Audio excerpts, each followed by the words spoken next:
right, well, good evening. Welcome all to the Second Ward Councilmember Candidate Forum. Thanks to all joining in person as well as all joining online. Really pleased at the level of interest in this appointment because I think it's an important appointment for our community to fill the seat that was vacated when Councilmember Braithwaite announced that after 10 years of distinguished service, he was going to be stepping away from his role on council and moving on to other community projects. Thank you again to Councilmember Braithwaite to your service to this community. Just by way of explanation of the process, the announcement of Councilmember Braithwaite's retirement happened back in July. It's all the way in September now, in part because we don't have a meeting in the second half of August. And so the end point of this process will be the person being voted on and then seated at a city council meeting. Our intention is for that to occur this coming Monday, Monday, September 12th. And so that gave us some time, basically, time for a number of candidates to apply and an open application process, time for me to have the privilege of meeting with each one of them, and time for us to have this forum this evening. And there's still several more days before I have to make a final decision. I intend to make a decision only in time for the packet that accompanies the announcement of Monday's council meeting to be released on Friday. So for those who are watching, again, whether here or online, if you have thoughts or opinions or reactions based on what you see tonight, get them to me in the next couple of days, and they will be incorporated in my thinking and decision-making process in filling this appointment. There were 12 candidates who initially responded to the invitation to apply. One of those did not respond to any efforts to contact them via email and phone. Two more withdrew their candidacies more or less immediately. So when a list was published, that left 9. You see before you this evening 7 candidates because 2 more have subsequently withdrawn their candidacies. Some might say that means that all we got to do is wait another couple months and we'll be down to 1. I would say that those who are not here tonight looked at the strength and the experience and the knowledge and the community commitment of those who are a part of this process and said, hey, the ward's going to be well represented. I can step back. And so I want to end my opening remarks just by thanking all of you for your commitment to public service, for your participating in this process, and for all of the great things you've already done for this community. It really is a strong and impressive and inspiring field. I've heard that that's not just my own opinion, I've heard that from a lot of folks in the community. And I think we're fortunate for all of your commitment to doing good works in the Second Ward and across our community. And I'm appreciative that all of you are involved in public service already in one way or another and interested in being involved in this form of public service. Okay.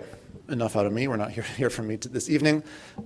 We had an open mechanism by which anyone in the community could submit questions. Looking through those, I saw some patterns and distilled out 4 questions that I think represent the kind of key themes that I was asked about. I shared those questions with the candidates on Friday. The goal here is not to trick somebody and catch them unawares, but to give folks time to think about questions that their neighbors care most about.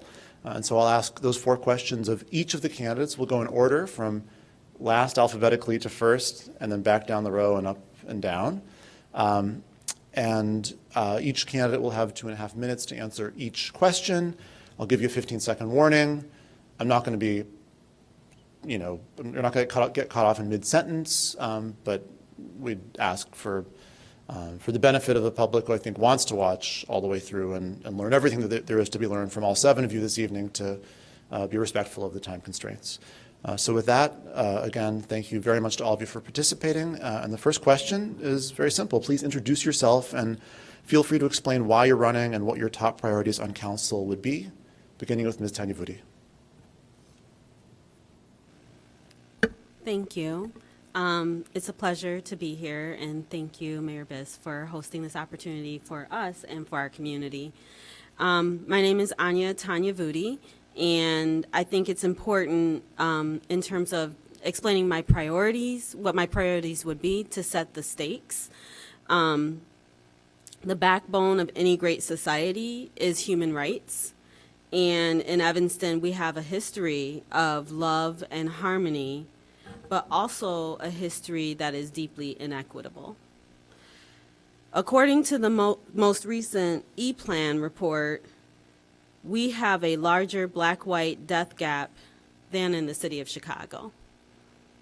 We have policing that disproportionately exposes our black and brown residents to surveillance and violence. We have residents who do not feel safe. In a developed country, in a well-resourced community such as Evanston, all of our humanity should feel safe. Environmental racism, lack of health care, lack of access to equitable quality of life are human rights violations. With the right lens of leadership and representation of the Second Ward, we can ensure that every single resident's human rights are represented and protected by the city of Evanston. I have served the Second Ward for 6 years as a District 65 school board member.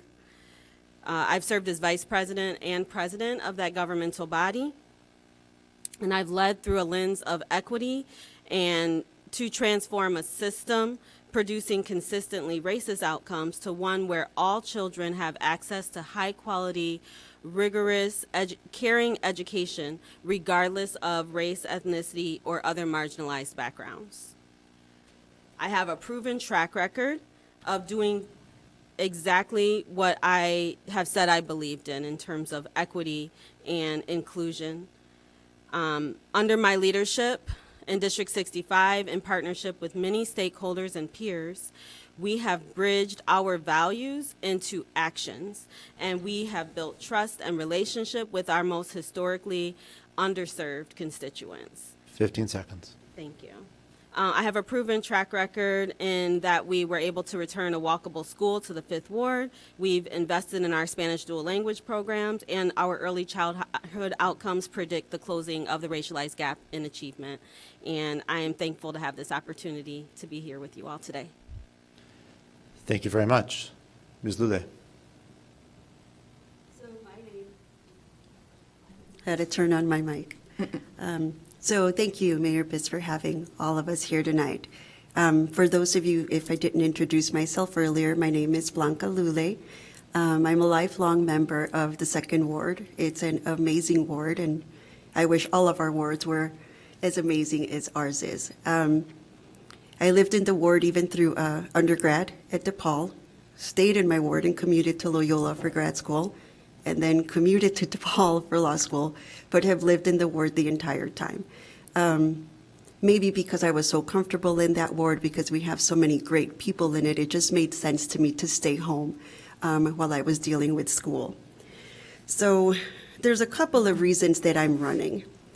The city of Evanston has an amazing Black and brown community, a great Spanish-speaking Latinx community, and I don't see anyone on our ward or in other positions where they have a platform that can assist these people. I use my current skills, with my degrees and my community outreach services now to work with the Spanish-speaking community, whether it is, having to file a complaint or having to find resources that they need throughout the community. I'm serving that community now. And I would love a bigger platform so that people would know where to find me when they needed that assistance and they needed that kind of help. I sit on a couple of different organizations. Solidarity Bridge, which is a great organization, is You know what I'm saying? Load up the back of your unload it tomorrow. Sorry, let's just hold 1 second while Anderson mutes the participants on the Zoom.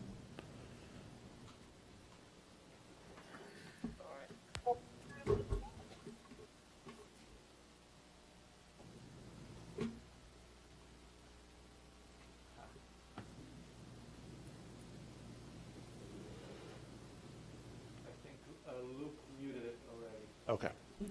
Thank you so much. Thanks very much. Please go ahead, Ms. Lulay. Okay. So I sit on a couple of review boards here with the city, including the Citizen Police Review Board, which allows us to look at citizen complaints that have been filed against the police, and then we look at the complaint and determine whether the officer has violated anyone's rights or laws. And that's a great position when you're working with the community and you're working with our police department, especially considering that right now we're 24 officers short. So it makes it very difficult for officers to do their job and to do it well every single day that they're out there. That's one of the things that I would love to address. Once we appoint a new chief, work with that chief in order to address 15 seconds. 15 seconds. In order to address how we're going to fill the voids in that community. But for me, the important thing here really is just giving, having a platform, a way for the extended Spanish-speaking community to be able to reach me when they do need help. Instead of trying to fight me at church or at home or find me at Cafecito every other Thursday with Officer Galindo. Thank you very much. Ms. Harris. Good evening, and thank you all for being here. My name is Chrissy Harris, and I'm a fifth-generation Evanstonian. I want to begin by acknowledging my nervousness. This position holds a lot of responsibility, not only to residents, but to current city officials, to staff, but to my ancestors, to the people that work tirelessly to make Evanston what it is today. The person selected will have big shoes to fill. 9 candidates, and we've lost 2 more, so 8 is very impressive. Good luck to each of us up here wanting to serve. I am a proud child, sibling, parent, and friend to many Evanston residents, and I am an avid supporter of Evanston programs and agencies that help keep Evanston moving forward. I was raised between the 2nd and 5th wards and attended the original Martin Luther King Laboratory School in the 5th ward. And of course, I'm a proud ETHS alum. I consider myself to be an action-oriented and community-conscious neighbor. I have degrees in construction management, which means I help build buildings. I have a master's degree in education administration, which means I help people build themselves. I have received certificates I have received certificates in the following areas: substance abuse counseling, elder care support, human services, and sexual assault training. Again, I'm helping people to grow and succeed. I have been a civil servant for decades, helping where the need is greatest, and I always encourage others to join or help the best that they can. We always need to bring someone with us. I have sat on the board of the YWCA, which focuses on female empowerment and racial justice. I sit on the Evanston Citizens Police Academy. I am a member of Second Baptist Church and on the trustee board where we are responsible for finances and property of the church. I've served with Family Focus, working with Black and Brown families. 15 seconds. Okay. I am a proud member of Zeta Phi Beta Sorority Incorporated, and I have worked at Oakton Community College for 24 years. My top priorities are public safety, affordable housing, and community engagement. Thank you. Thank you very much. I just want to remind the folks on the Zoom if they can mute themselves, that would be helpful, I think, both for the candidates and for those who are trying to listen. And thank you, Ken Anderson, for helping out with that. They heard you accidentally.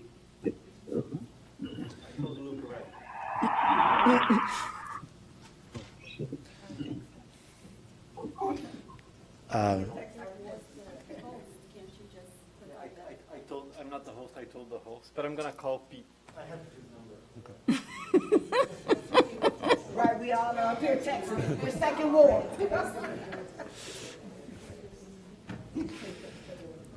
This is just the last shot at constituent service. There you go. There you go. Making sure we're right. Yep. Ms. Gregory. Yes, good evening. My name is Patricia Gregory. I grew up in Evanston.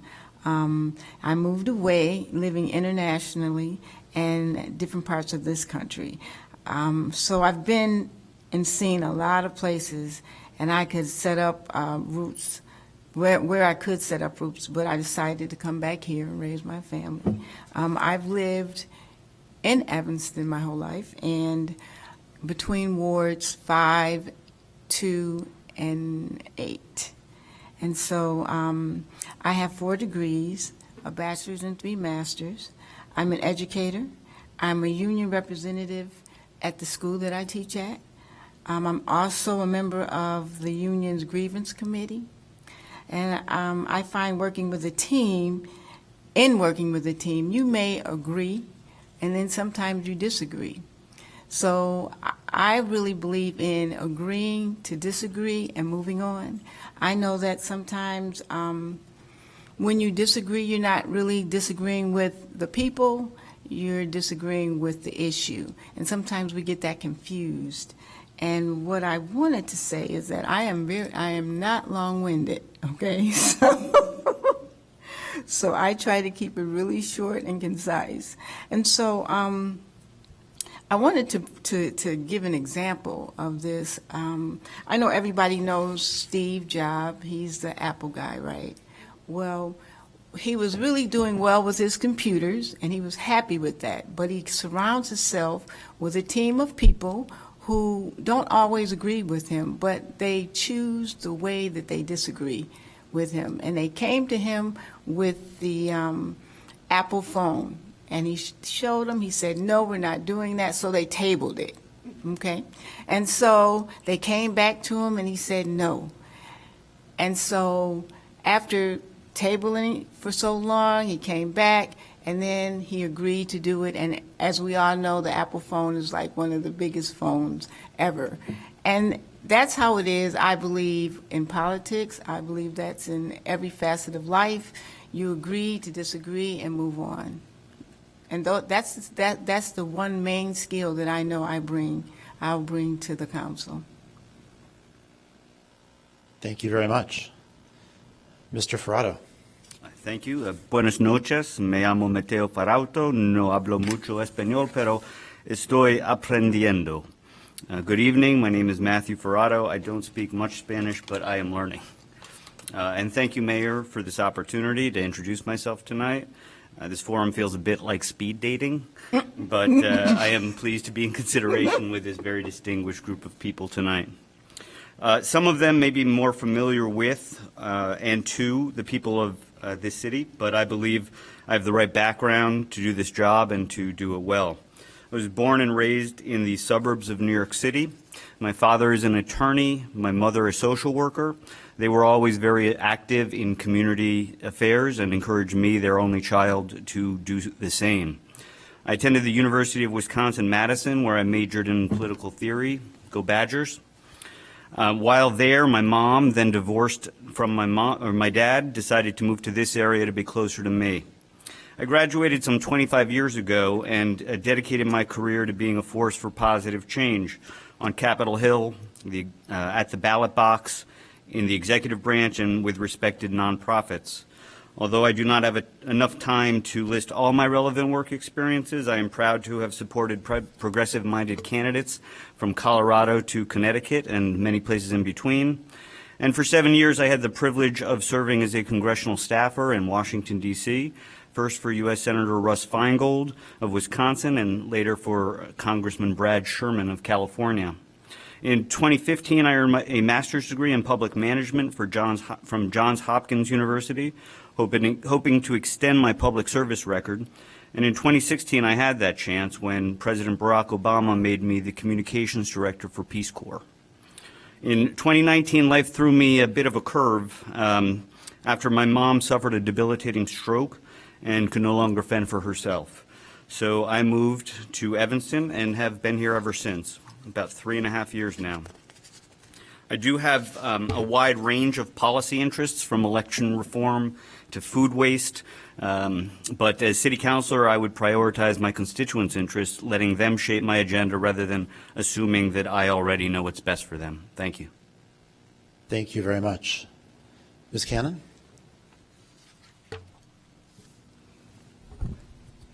Hi, thank you, Mayor Bess. I'm a lifelong resident of the Second Ward and of Evanston. And I've been on various boards throughout Evanston. Most recently, I'm a member of the Democratic Party of Evanston, Citizens Network of Protection, Reclaim Evanston, and I'm a commissioner on the Equity Empowerment Commission. My connections with Evanston community run deep, and I have personally experienced and have witnessed social economic struggles living in Evanston and see how financial pressures have shifted the demographics in the Second Ward and in majority Black and brown neighborhoods.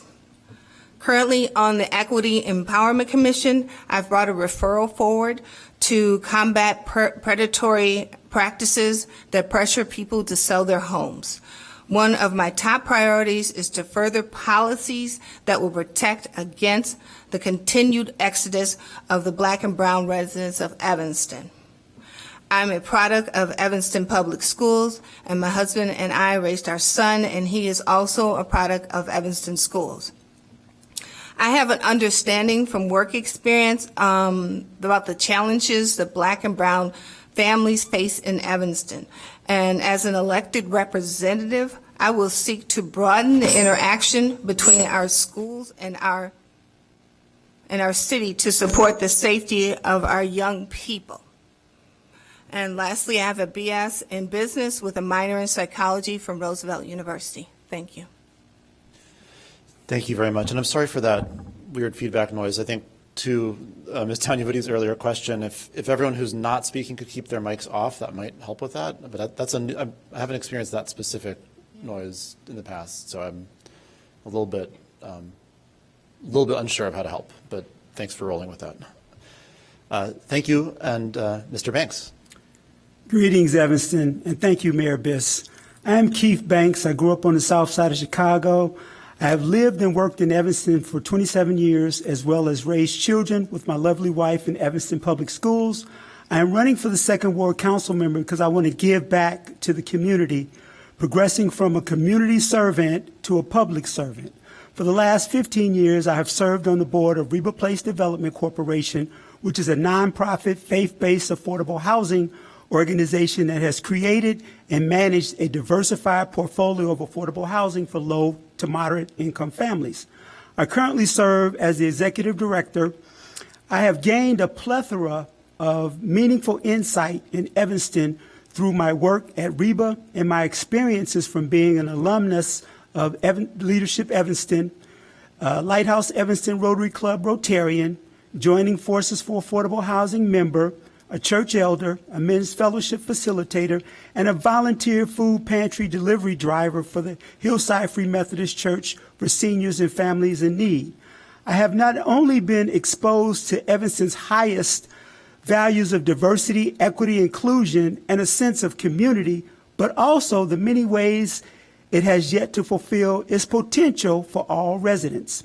Evanston's diversity is both its strength and its challenge. Therefore, it is important that we create an equitable community that works for all families.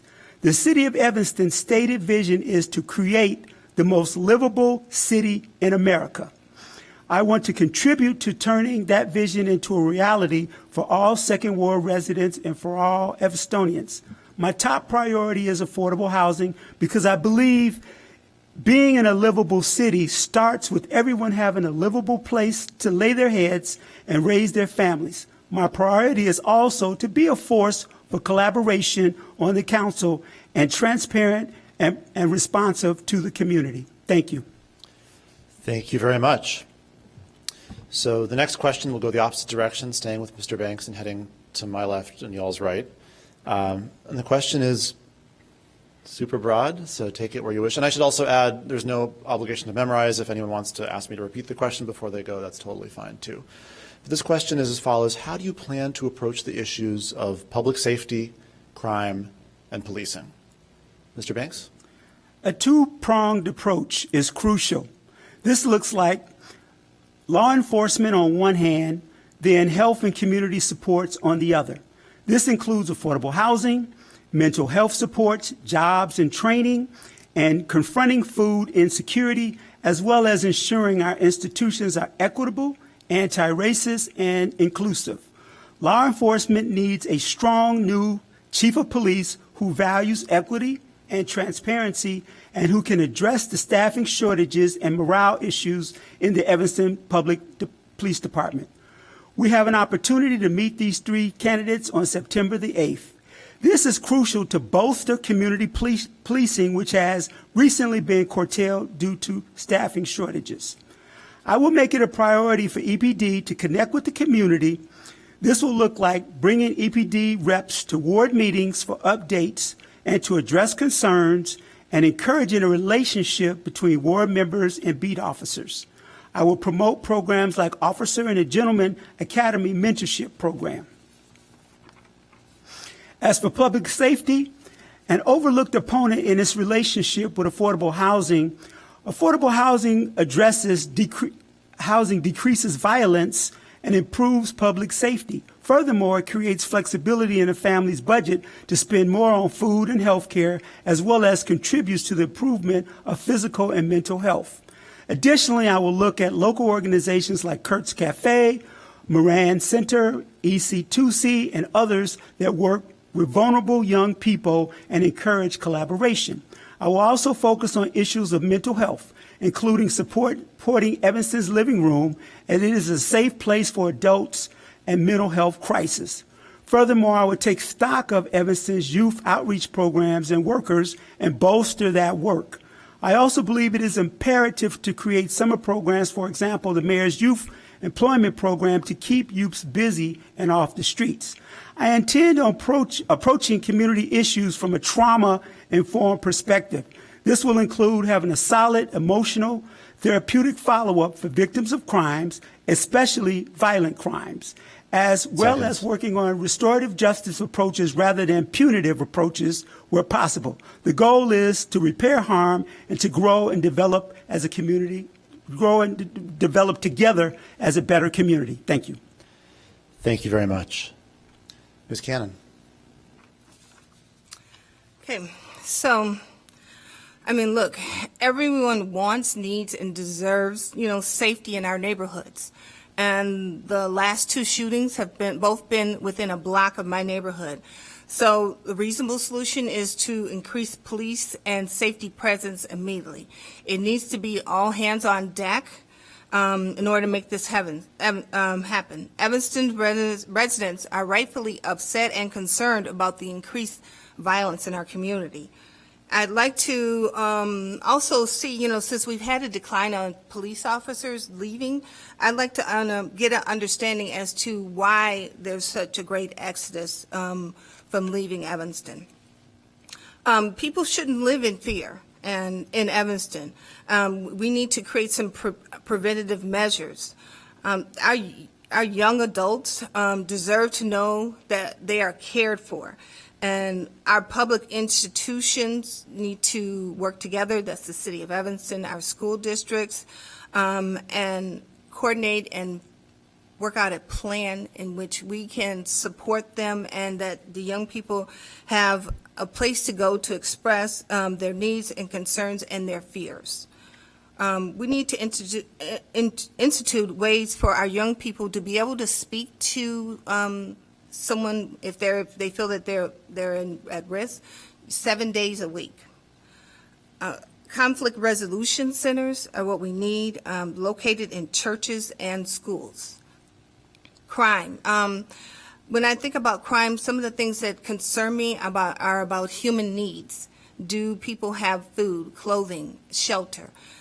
That's not always the case, but those are things that we need to think about, and we need to, again, put through preventative measures to ensure that our communities are safe. And, regarding panhandling in the business district, I think, we need outreach workers that will go and meet with the homeless or the panhandlers and try to get an understanding of what their issues are, and to ensure that we don't simply put them in a shelter overnight and give them a meal, but 15 seconds. Right, that we find safe resolutions for them so that they can get permanent housing. And we need to offer wraparound services for these people as well. Thank you. Thank you very much. Mr. Ferrato. Thank you. I think Mr. Banks and Ms. Cannon made some really fantastic points, and I apologize if I sound a little bit like a broken record. But when kindergartners in your community are being shot and killed, the status quo is simply unacceptable. Across the country, gun homicides have been on the rise, and we in Evanston cannot afford to be lulled into that belief that we are somehow, different and immune. As Darlene mentioned, last week's shooting at Dodge and Dempster, which is in broad daylight, 2 blocks from my apartment, really underscores that reality. And I think that when it comes to public safety, crime, and policing, we need an everything and the kitchen sink approach. As a city councilor, I would look to implement the gun violence reduction strategies listed on Every Town for Gun Safety's website. I would also try to convince young people, young men in particular, that violence is not the answer. I think I would approach President Obama's initiative, the My Brother's Keeper Alliance, to ask for help if no one has already. And I might even propose a field trip for younger high school students to an area jail or prison, something to highlight the consequences of incarceration. I would also inquire about the integration of the new suicide crisis hotline number 988, because I think social workers and medical professionals should be on the front lines of the mental health crisis, not cops. And I would request that the Evanston Police Department let me ride along to better appreciate the challenge of protecting and serving from their perspective. And lastly, I would assess the availability of treatment for people with severe mental illnesses.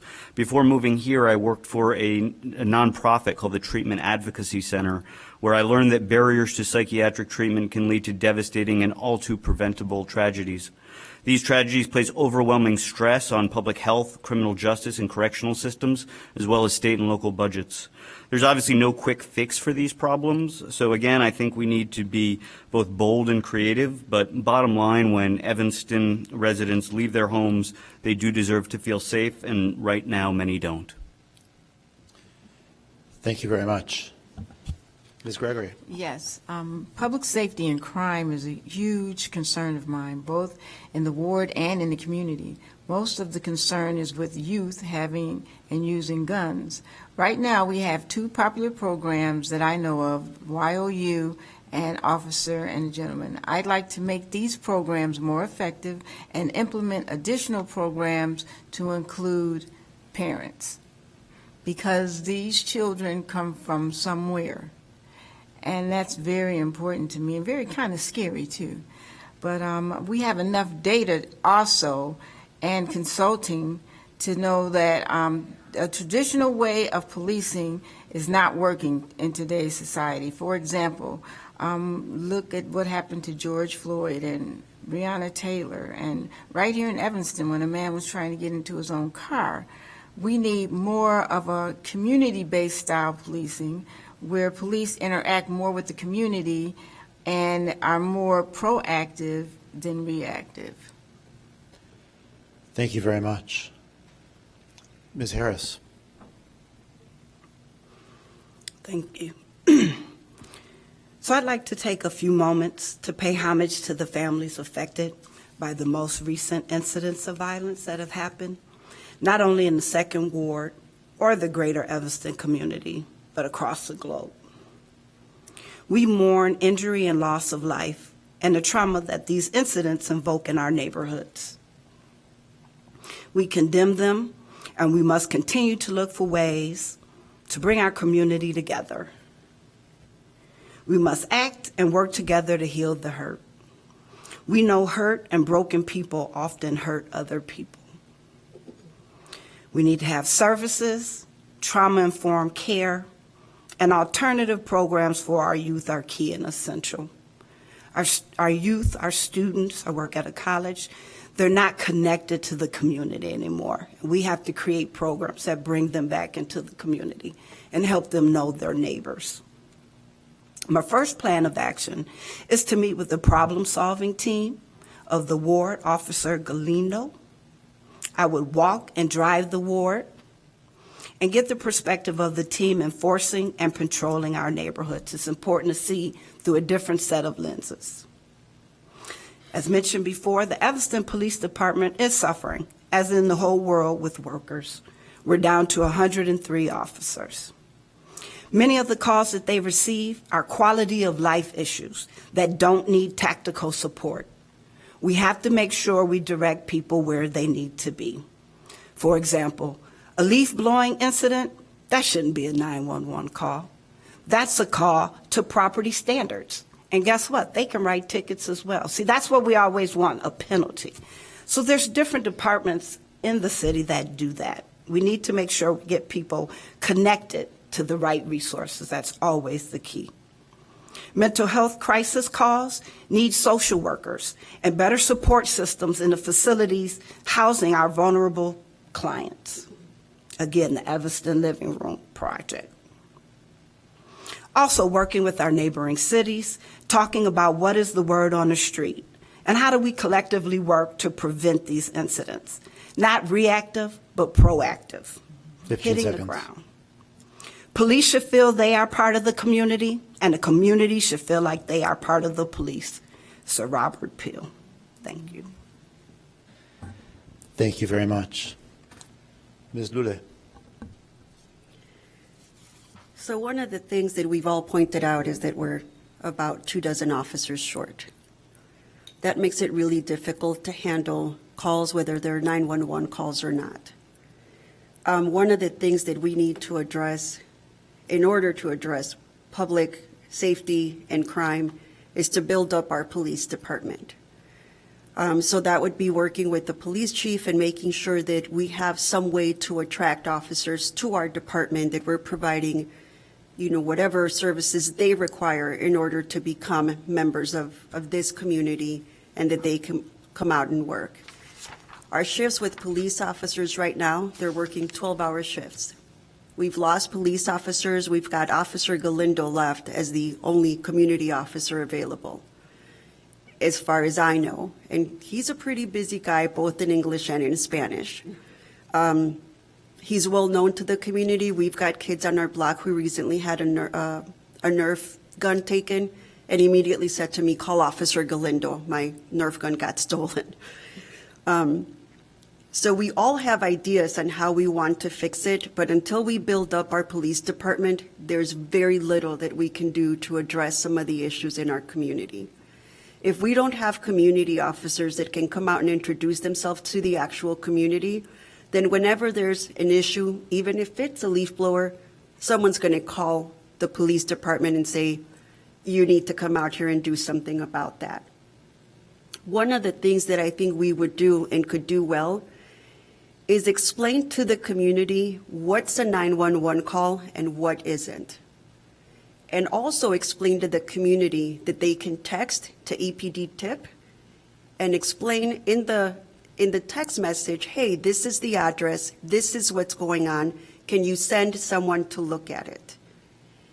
They can feel safer about reporting it because no one's going to ask them for their name in that text message unless they want to provide it, so that if they do have some suspicious activity or something that they think needs to be reported, they can go ahead and address that information anonymously. 15 seconds. 15 seconds.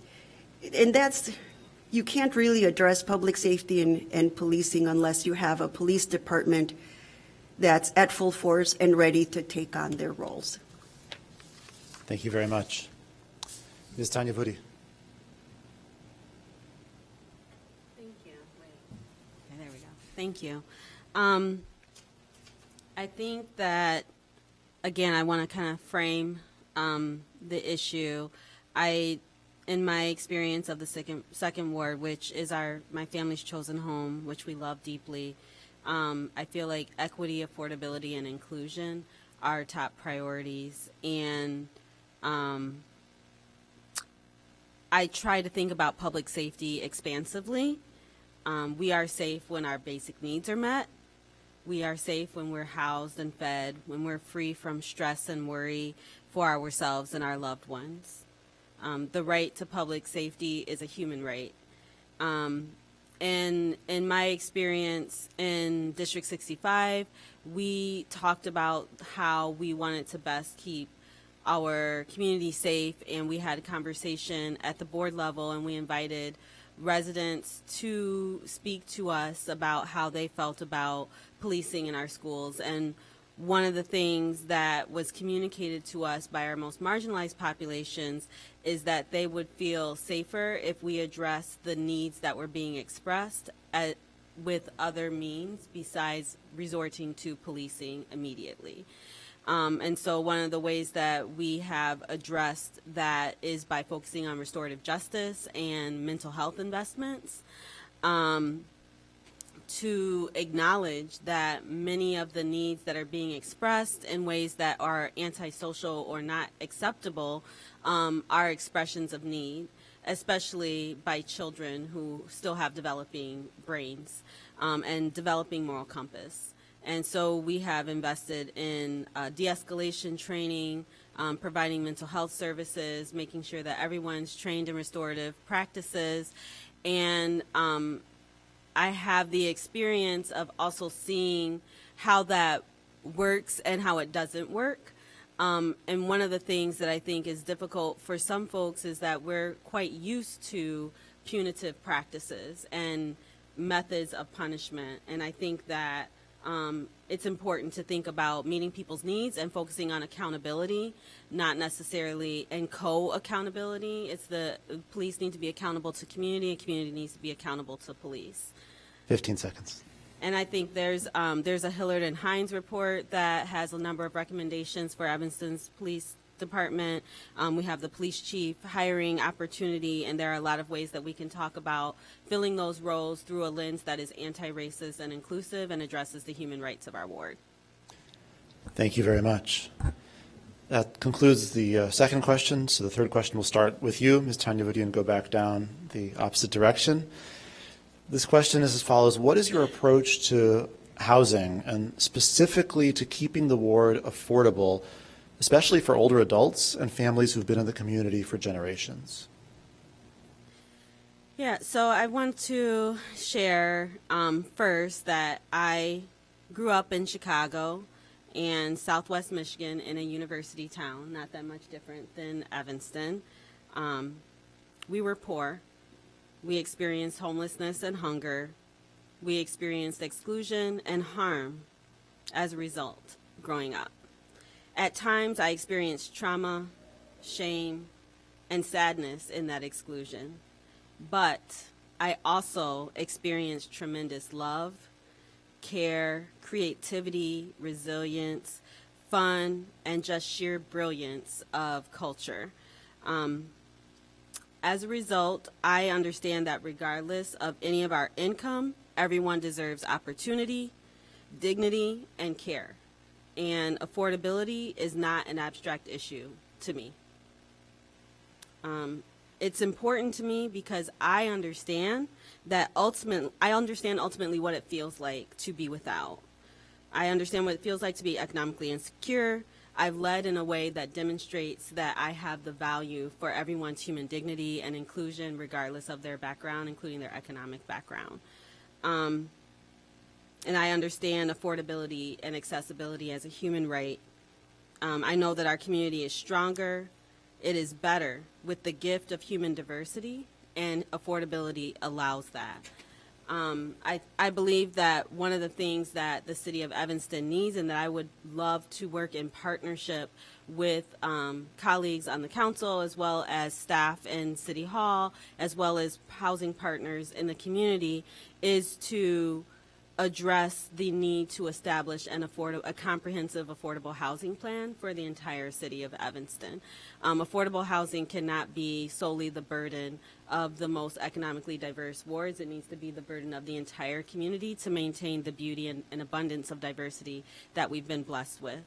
I would look to the example that District 65 set with establishing a walkable Fifth Ward school.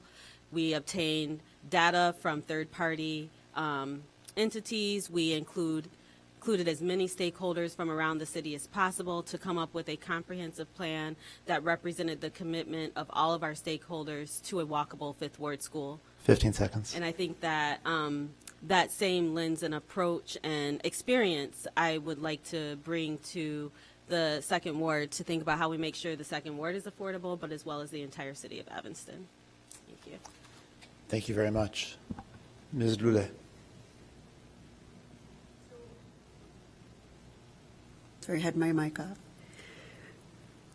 So much, like most of the people on this ward, I grew up in a household with a family that, sorry about that. Okay. I can give her a minute. It's okay. She looks like my mom trying to find the volume. I love it. You know you guys are doing well if the audience wants to hear you twice. There you go.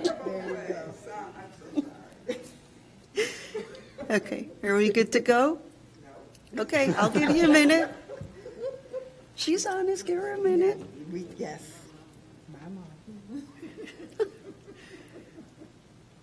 Okay.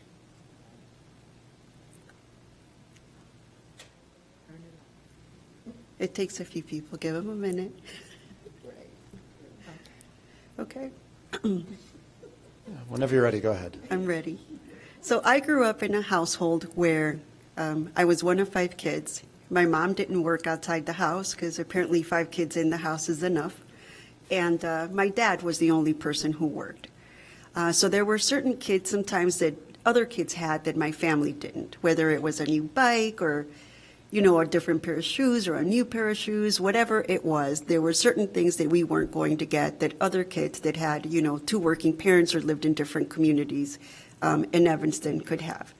So I know what it's like to live in a community where you have, pretty much kind of what you need, but not everything you want. But as we got older, we kind of learned to live with that. We learned that as a homeowner, my dad could apply for a homeowner's exemption, which you'd be surprised how many people don't know how to do. Then when they got a little older, we figured out that he could do a senior exemption, which a lot of people don't know how to do. So I think that there are ways to help our community with things that are already available that most people just don't know are there. So there's a way to educate the community. I was also surprised with some of the organizations that I work with Family Promise or Solidarity Bridge.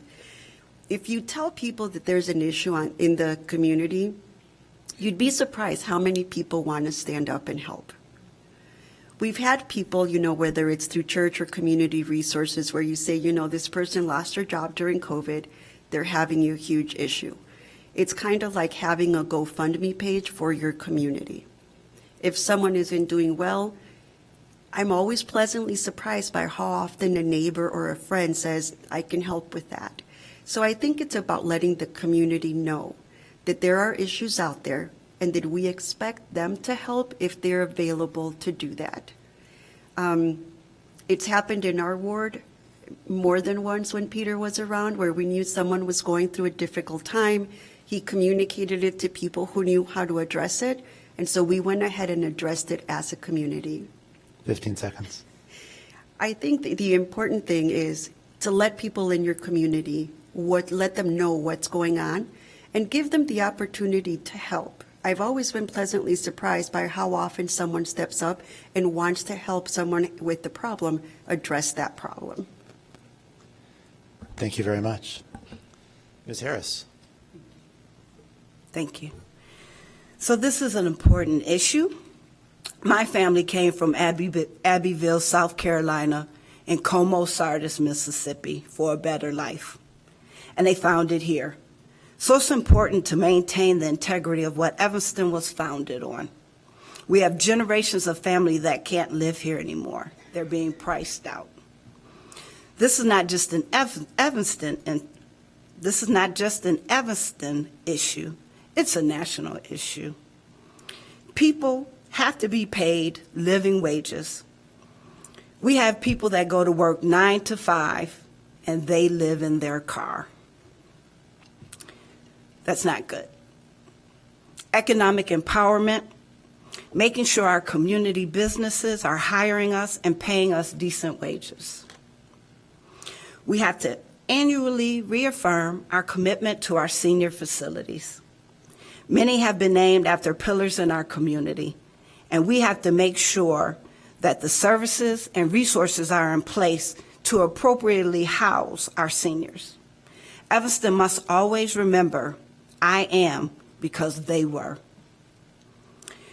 I'd like to wholeheartedly support initiatives in the city, like the Fifth Ward project that Councilmember Burns brokered. I'd like to work with improving our inclusionary zoning ordinances to make a difference. I appreciate the innovative work being done with reparations. Its first priority is home ownership. This means keeping bodies in Evanston that would not be able to stay otherwise. We also have to promote programs that speak to generational wealth and how we pass that down to our youth. And lastly, I'd still work with Northwestern, our neighbors, to see how they can help contribute to affordable housing in our area. Thank you. Thank you very much. Ms. Gregory. Yes, thank you. This is not just an issue unique to the Second Ward, but the Fifth and Eighth Ward, and just throughout Evanston. I think increasing affordable housing for seniors by partnering with developers and other units of government in the county and state would be a great help. Adjusting the zoning code for all of Evanston to create more affordable housing. Continue the partnership with the HACC and look to the Illinois Department of Aging to access grants and tax credits. Thank you very much. Mr. Ferrato. Wasn't quite ready, but this question hits a little home for me, no pun intended. My mother was, lucky enough to own the building where I now live. She was there for 20 years, which is not quite a generation. But even before her stroke, she felt the rising costs, the pressure that they brought. Her retirement plan with Social Security and a small pension payment didn't necessarily add up for the long term. And then as we learned, one bad health event can leave a family with very few options. Either a family member must make great sacrifices to take on caring responsibilities, as I did, or they need to pay an exorbitant amount for live-in caregivers, which we also did.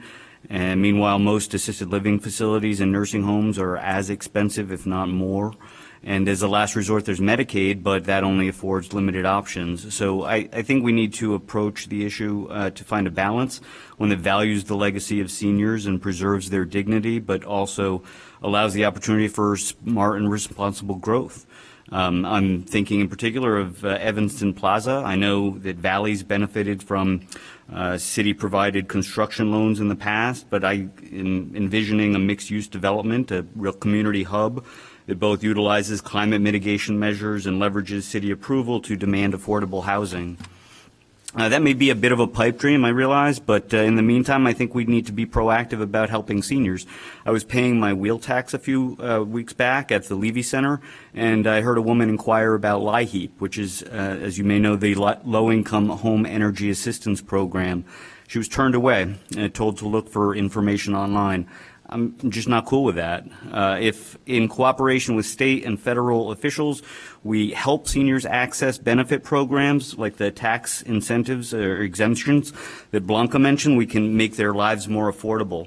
And lastly, I'm pretty intrigued by group settings. I don't know to what degree this has been discussed, but smaller communities that allow seniors to remain in their neighborhoods, enjoy the company of others, and share living expenses. Figure if college dorms have resident assistance, perhaps senior housing should too.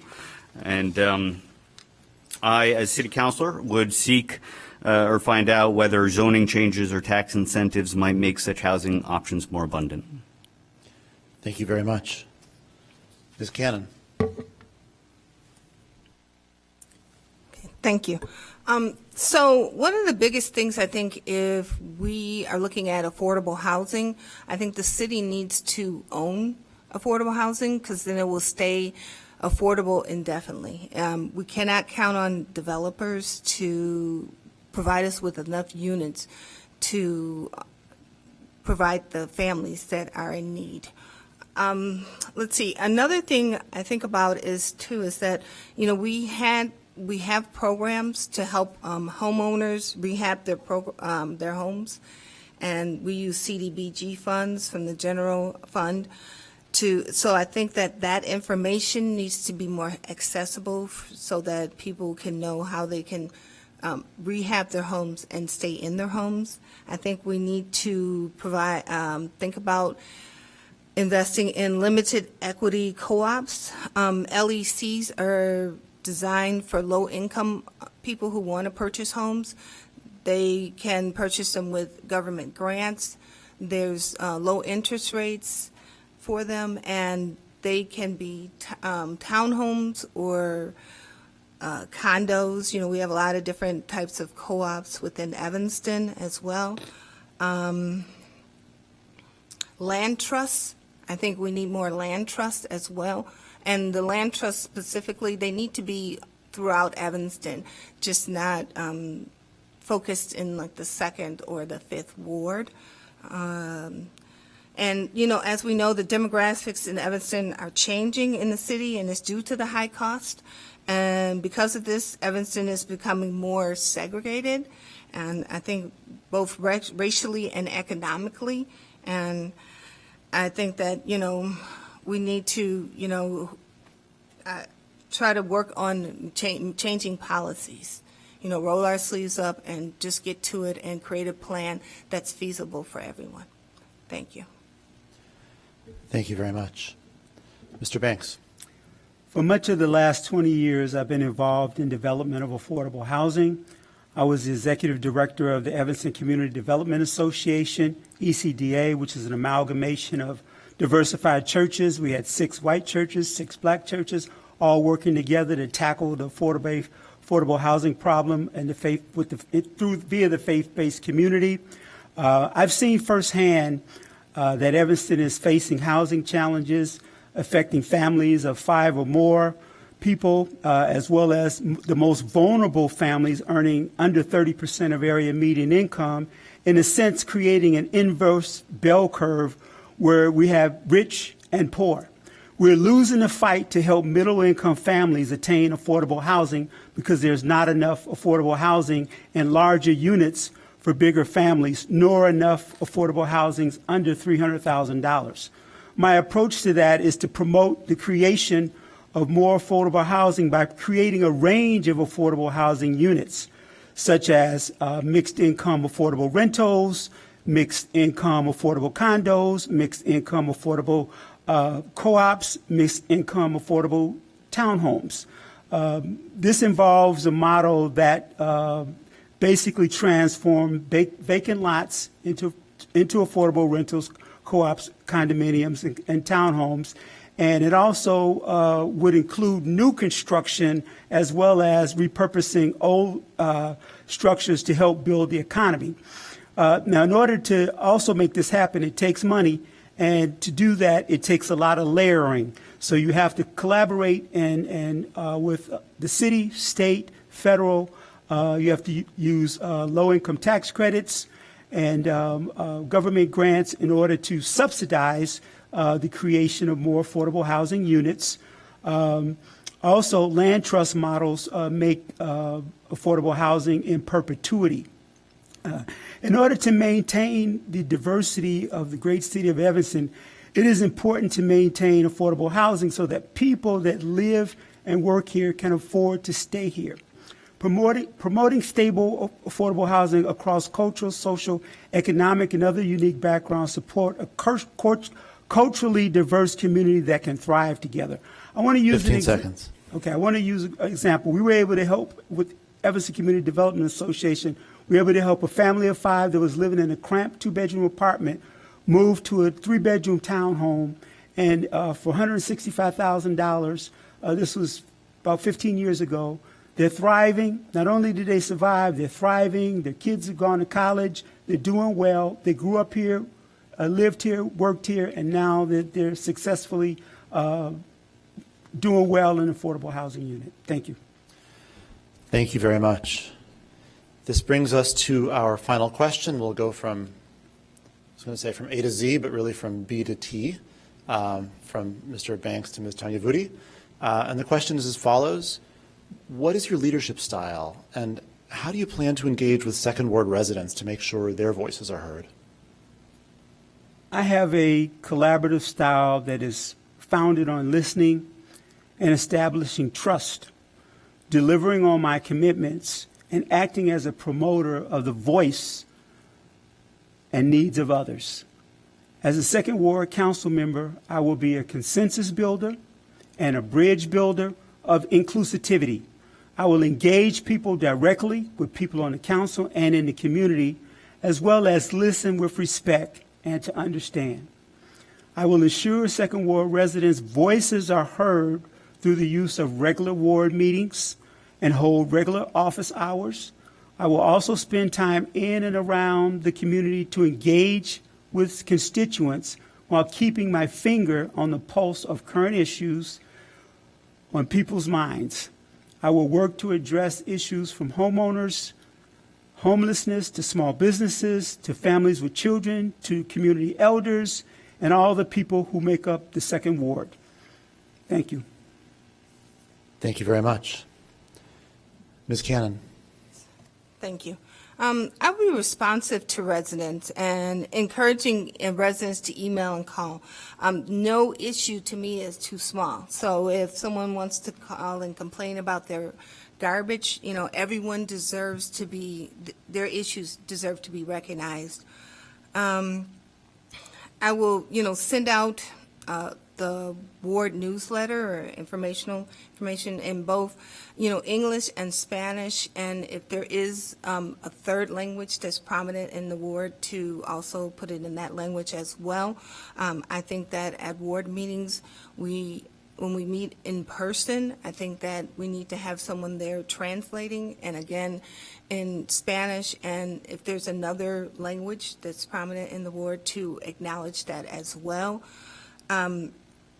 My job will be to represent the residents of the ward. So if there's big decisions that we're making on council, it's my responsibility to reach out to my constituents and try to get feedback and see where they stand with it, because ultimately the decision is, upon me to make based on what my residents want and need in the ward.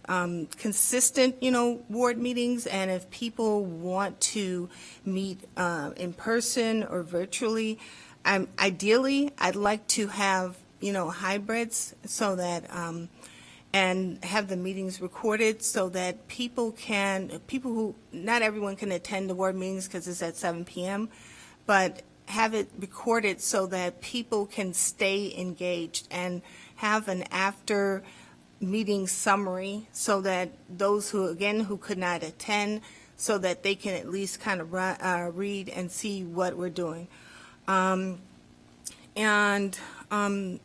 If we need impromptu meetings, be available and be flexible, whether it's ward meeting, whether it's having coffee with residents, meeting in someone's backyard, or whatever it is that needs to be done, just ensuring that I'm available and ready to serve. Thank you. Thank you very much. Mr. Ferrato. Thank you. I feel like all my work with causes and campaigns, I've been representing and communicating with communities of interest for my entire career. In terms of leadership style, I believe I'm ENTP, according to Myers-Briggs, if anyone follows that. It's the debater personality. Take that for what it's worth. Over the years, mostly I've gotten reviews as praise, really, for being a hard worker who is results-oriented and a good communicator. I strive to be clear about my expectations, to be even-handed, to own my mistakes promptly, and maintain open lines of dialogue. One of my graduate school professors used to say, feedback is a gift, and I've taken that motto to heart, especially when the feedback is critical. If I become Evanston's next city councilor, I would give the job my entire focus. I would knock on doors. I would meet with owners and managers of local businesses. I would hold town halls. I would get a local phone number for constituents to call. I would create an account on Facebook, if not other platforms, to share news and solicit comments. I would see what, if any, budget is available for official correspondence, potentially even conducting written surveys. And I would submit periodic guest columns about my work to on the council to the Evanston Roundtable. And generally, I would strive to respond to emails and other public comments in a timely manner, aiming to reach Second Ward residents where they are rather than making them come to me. And finally, I think this is an important point, I would strive to build relationships with my colleagues on the council, because too often it seems like local policy debates devolve into petty disagreements. But I think that it can be avoided through outreach, that we are more likely to make progress if we get to know each other on a personal level. And thank you very much for the opportunity. Thank you very much. Ms. Gregory. Thank you. My leadership style is that of sharing information, creating a very high level of trust with a sense of including and belonging. Affirming voices allows people to be heard. As an educator, I've taught elementary school, middle school, high school, college, and adult students. This experience has given me the ability to communicate and collaborate with all levels of people. And I also understand how to make connections. For example, if I had a struggling student and I needed to call home, I would, or I'd go knock on a door. I'd make sure my family was taken care of first, and then I'd make a telephone call and go visit and sit down and talk and see if we could work something out.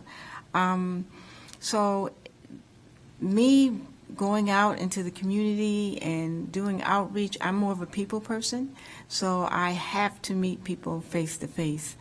And engaging the ward is a very important key to having peace and harmony. I would engage the ward by using the traditional ward meetings and newsletters, but knowing that this does not reach everyone, I would think like outside the box and maybe have a point person in each neighborhood of the ward and have that person reach out to neighbors. I could also set up a phone tree to keep the neighbors informed, to help set up programs like Neighborhood Watch, encourage block clubs, and also start programs that include young people. I would also reach out to other wards to see if we could get that going. Thank you. Thank you very much. Ms. Harris. Thank you. So it's hard to talk about yourself sometimes, right, and understand who you are. So I had to think deeply and also ask other people, because you also have an image of yourself that others may not have of you. So I feel like I'm approachable, I'm strategic, most definitely accountable, I own my mistakes, plus my wins. I'm transparent, I'm inclusive. I believe that every opinion has some value, and that it might be pieces of that opinion that fit into the puzzle. I'm energetic. I want to re-energize our ward. I want people to be excited and to be involved. I'm focused. Visibly, I am community engaged. You see me. You see me out and about. You see me helping. You see me working.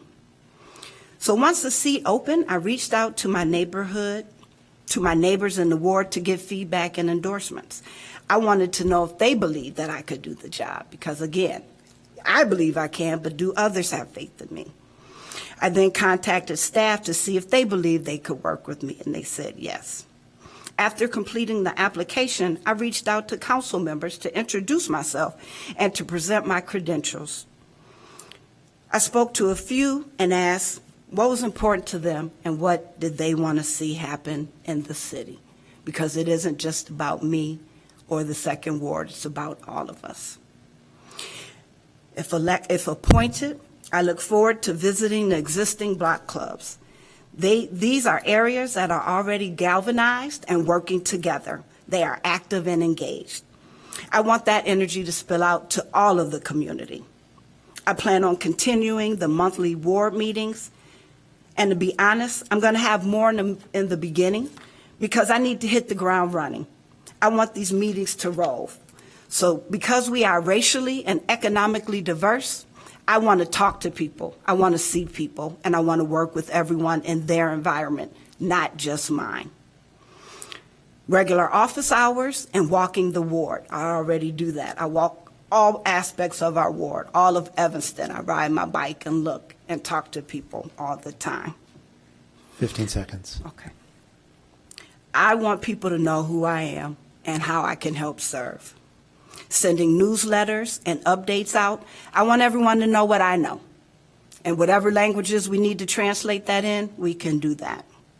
And I'd like for us to work with other wards and attend other ward meetings and co-host ward activities. So we can have a tug of war with the 9th Ward, or we can have a water balloon fight in the 5th Ward.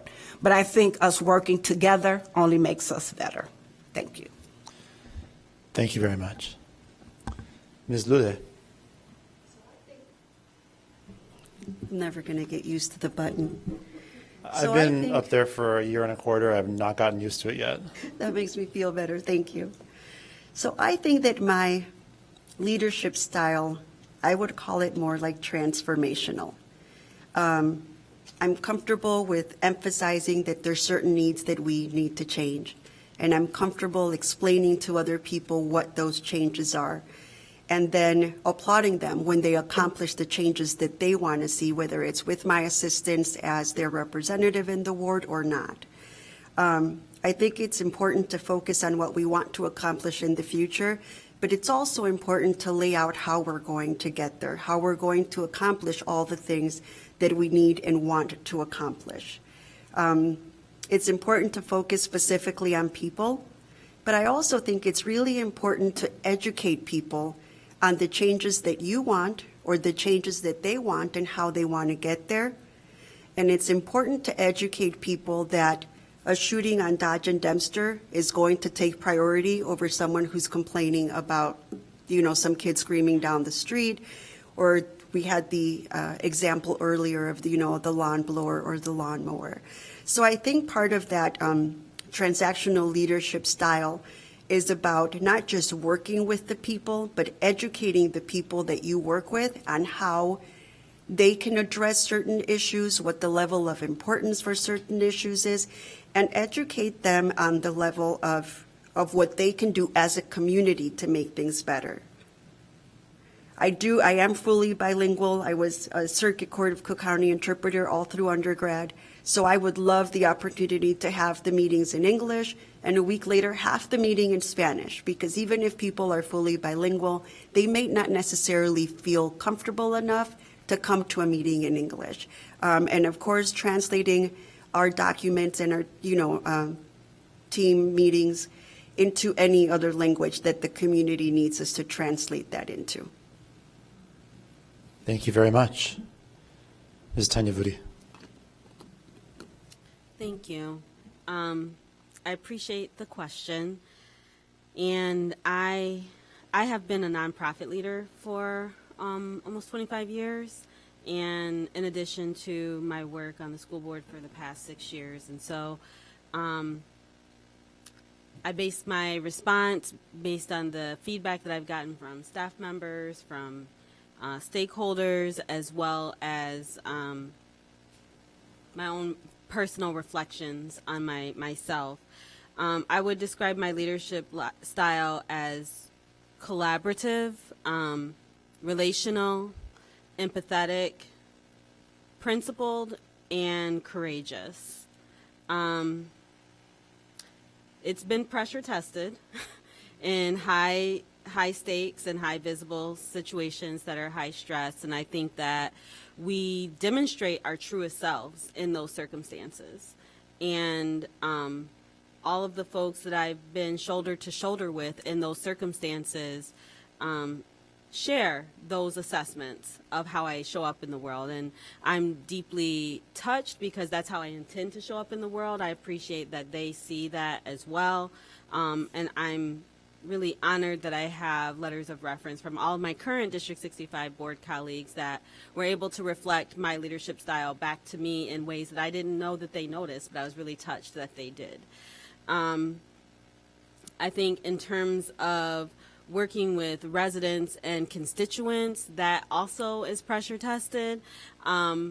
I make myself as accessible and available as possible. I respond compassionately and in a solutions-oriented way to residents that, especially our most vulnerable residents that reach out in need of us to demystify our system so that they can get needs met that have historically not been met in a way that builds trust, that builds understanding, and builds empowerment so that folks understand that these systems belong to them and should be serving them well regardless of their background.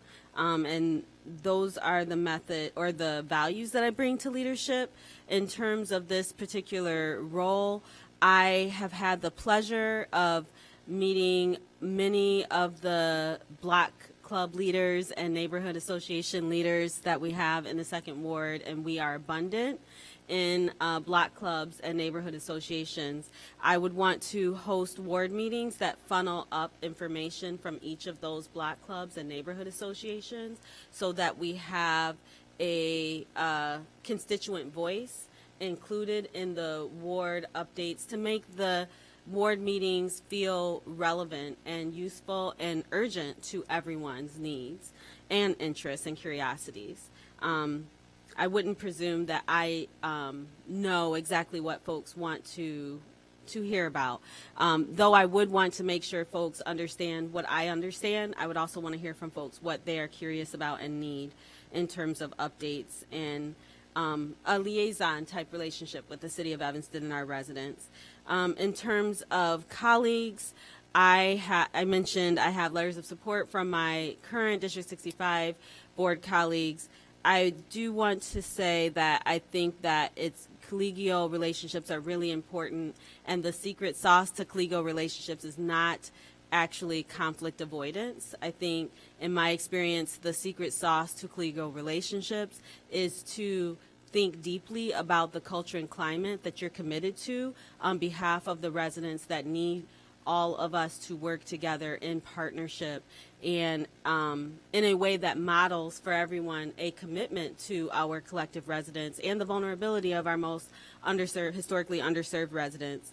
And the way that we've done that at District 65 is under my leadership, we held a board retreat every single year. We established board agreements. We established a clear commitment to a code of conduct, and we used that to hold us accountable collectively to communicating in ways that were effective, to disagreeing in ways that helped us to be generative and helped us to maintain relationships and governance responsibility to and functionality for all of our residents. And I think my colleagues would say we don't always disagree, but everyone is included, and we are transparent in our communication, and that's built trust and functionality.